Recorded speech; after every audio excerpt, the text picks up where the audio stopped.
La forêt, Tim la connaît bien, l'étendue des champs et la ferme aussi. Ce sont d'ailleurs les seuls repères qu'il connaisse. Il y vit entouré de quelques personnes, réelles et imaginaires. Elle le protège, consolide sa vie et construit son paysage, son monde, le monde de Tim. Un monde qu'il nous raconte à travers des milliers de dessins, de textes dont il a la clé et qu'il nous offre en héritage. Le monde particulier d'un être singulier.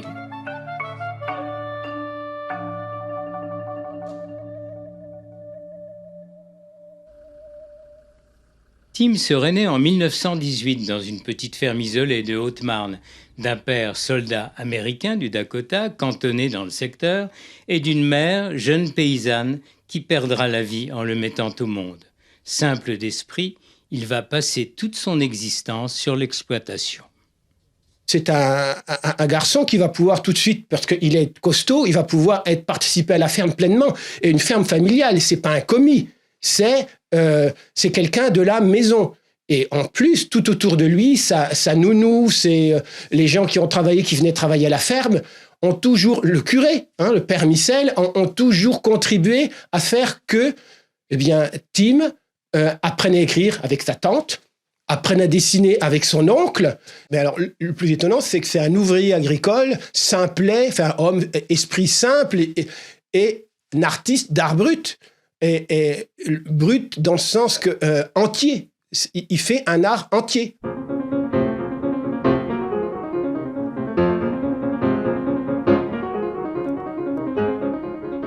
Si on connaît la vie quotidienne et artistique de Tim aujourd'hui, c'est grâce à Jean-Michel, collectionneur averti de coffres et de boîtes anciennes. En 2013, dans un vide-grenier, il se rend acquéreur de 2 caisses de conducteurs de locomotives.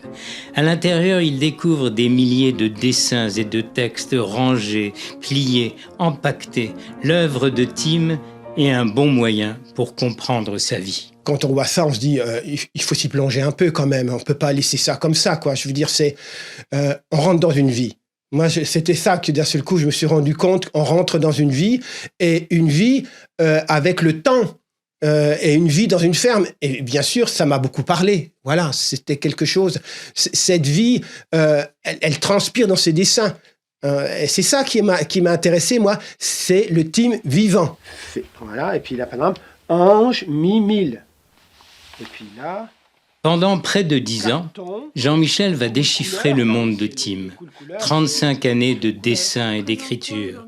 Comme sa femme, Marie-Vonne, il a vécu son enfance à la ferme. Et ses souvenirs, ses repères vont donner du sens et harmoniser le parcours de Tim.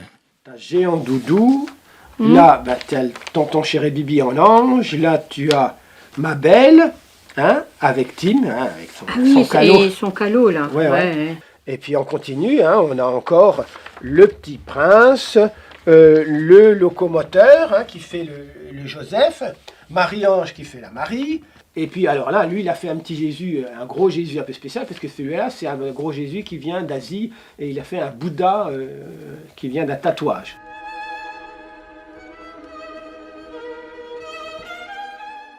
Bon, je suis artiste, je dessine, je suis calligraphe, donc il y a tout ce travail sur le signe. Je suis très sensible à tout ce qui est le signe. Et surtout, Tim m'a bluffé. Moi, dès le départ, quand j'ai commencé à comprendre comment il faisait ses dessins, il y va franco. Il n'y a pas de dessin préparatoire. Il y va, et en fin de compte, je me suis dit, mais comment il fait? Mais non, c'est tout simple. Il voit ce qu'il dessine. Et donc, il commence à faire le tracé au crayon noir ou marron, et puis ensuite, il va coloriser. Donc, mettre sa couleur, les couleurs, voilà. Et puis, ça va continuer, il va écrire ensuite, parce que Tim, ses dessins, il en fait un commentaire, il dit ce que c'est. Et c'est ça qui est intéressant dans Tim, c'est que, finalement, il nous donne une grille de lecture. Chaque dessin de Tim a son texte, un commentaire qui décrit la forme et l'intention. Son mental ne lui fait utiliser qu'une partie de l'alphabet. En complément, il ajoute des pictogrammes, une lune pour la nuit, une étoile pour étoile, un œil ouvert pour voir. Pas facile à déchiffrer. Mais on peut dire que Tim a trouvé un bon relais avec Jean-Michel, auteur, spécialiste reconnu en calligraphie latine et asiatique. Pour lui, la démarche est identique entre la transcription de caractères chinois et l'écriture de Tim. Parce qu'en fin de compte, les mots, ils viennent parce qu'il les entend aussi autour de lui. C'est grâce à l'interaction qu'il y a autour de lui. Et puis la particularité, c'est que quand il faut déchiffrer les textes de Tim.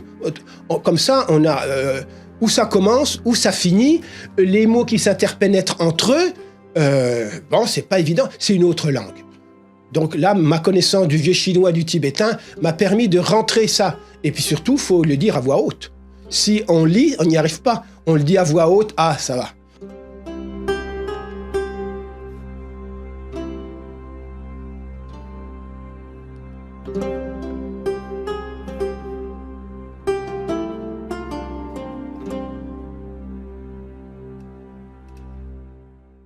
Qu'est-ce qui inspire Tim ? Quels sont ces personnages qui apparaissent dans ses dessins et ses textes ? Des proches, principalement.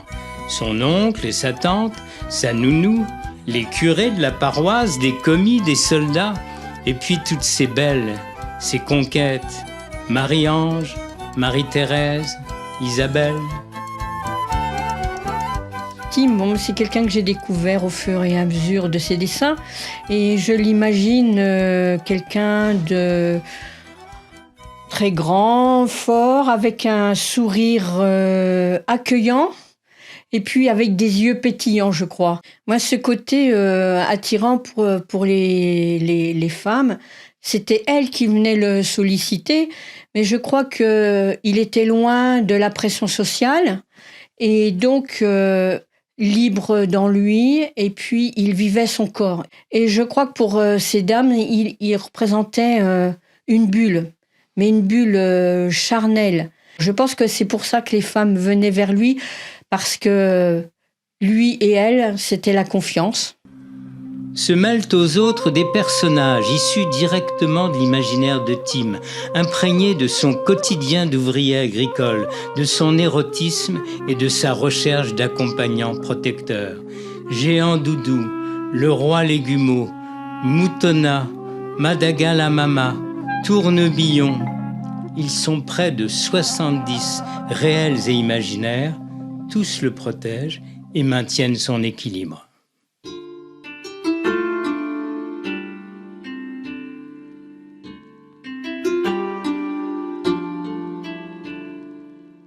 À l'âge de 30 ans, la vie de Tim va changer de dimension.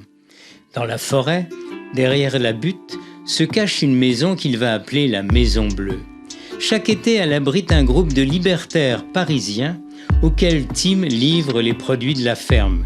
Ils sont professeurs, médecins, horlogers, maîtres d'école, traductrices. Ce sont des gens plutôt hédonistes qui lisent le journal et des livres et qui s'intéressent à lui. Il inspire énormément. En fin de compte, ils l'ont accueilli à bras ouverts. Eux, ils n'ont pas... Le nigo n'a jamais existé pour eux. Surtout quand ils ont vu ses dessins. Et puis surtout, il y a eu le mot « nartiste » qu'on lui a dit. Ça, c'est une bénédiction, lui. Être reconnu comme nartiste, donc tu es un artiste, nartiste. Lui, il a entendu que ça. Et puis, il y a eu le célèbre livre Picasso, qui a été pour lui aussi un événement... un peu fondateur de quelque chose d'autre. Je peux aller encore plus loin. Je peux faire comme. Et pas de retenue, il y a été.